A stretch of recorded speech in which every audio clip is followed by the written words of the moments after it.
حافظ صاحب مولانا نے جواب دیے. ویسے ان کا زیادہ بلاول صاحب کے توپوں کا رخ نون لیگ کی جانب تھا, لیکن مولانا نے جو ابھی سلیم صافی صاحب کو انٹرویو دیا اس میں انہوں نے کہا کہ جو پیشکش پیپلز پارٹی کو کی گئی تھی وہ ہم میں بھی کی گئی تھی اور ہم نے قبول نہیں کی, اور ذمہ داری انہوں نے بلاول صاحب کے پی ڈی ایم پہ لگائی کہ انہوں نے توڑوائی ہے پی ڈی ایم. تو آپ کیا کہیں گے, کیوں آپ لوگ آپس میں لڑ جھگڑ رہے ہیں اس وقت؟ بسم اللہ الرحمن الرحیم. بہت شکریہ آسمہ بی بی, کافی عرصے کے بعد آپ کے شو میں حاضری ہوئی. دیکھیں بات یہ آسمہ بی بی, پی ڈی ایم ابتدا میں 10 جماعتوں کی اکٹھ تھی. پیپلز پارٹی اور این پی کی اپنے فیصلے کے مطابق وہ پی ڈی ایم سے الگ ہو گئی. آج 8 جماعتوں کی اکٹھ ہے.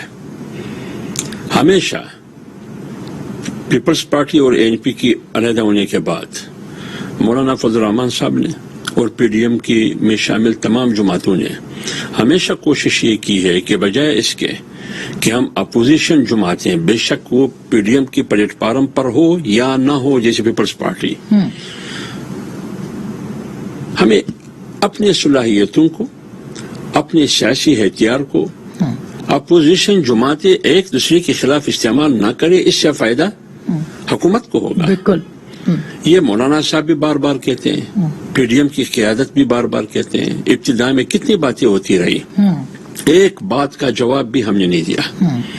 آج بھی اسی انٹرویو میں جو مولانا صاحب نے سلیم صافی سے بات کی ہے, اسی میں مولانا صاحب نے کوشش یہی کی کہ ہم کوشش یہ کریں گے کہ اپوزیشن جماعتوں کی صلاحیت, ان کی سیاسی اکٹھ, ان کی سیاسی حکمت عملی اپوزیشن کے خلاف کیوں استعمال ہو.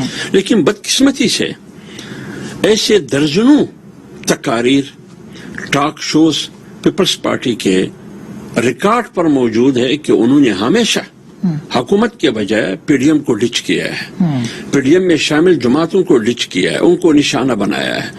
اب اگر میں اس پوری تسلسل کے ساتھ اس داستان پر بات کروں کہ پیپلز پارٹی نے یہ کیا, پیپلز پارٹی نے وہ کیا, پیپلز پارٹی نے, میں نہیں ذکر, دیکھیں نا جب صدارتی الیکشن ہو رہی تھی, ایک کٹ پتلی, جب یہ حکومت آئے, صدارتی الیکشن ہو رہی تھی, تو اب متحدہ اپوزیشن کی طرف سے صدارت کے لیے کون کینڈیڈیٹ تھا, علیحدگی کس نے اختیار کی اپوزیشن کے مقابلے میں, اسپیکر اور ڈپٹی اسپیکر میں مقابلہ کس نے کیا, وزارت عظمیٰ میں شہباز شریف کا مقابلہ کس نے کیا.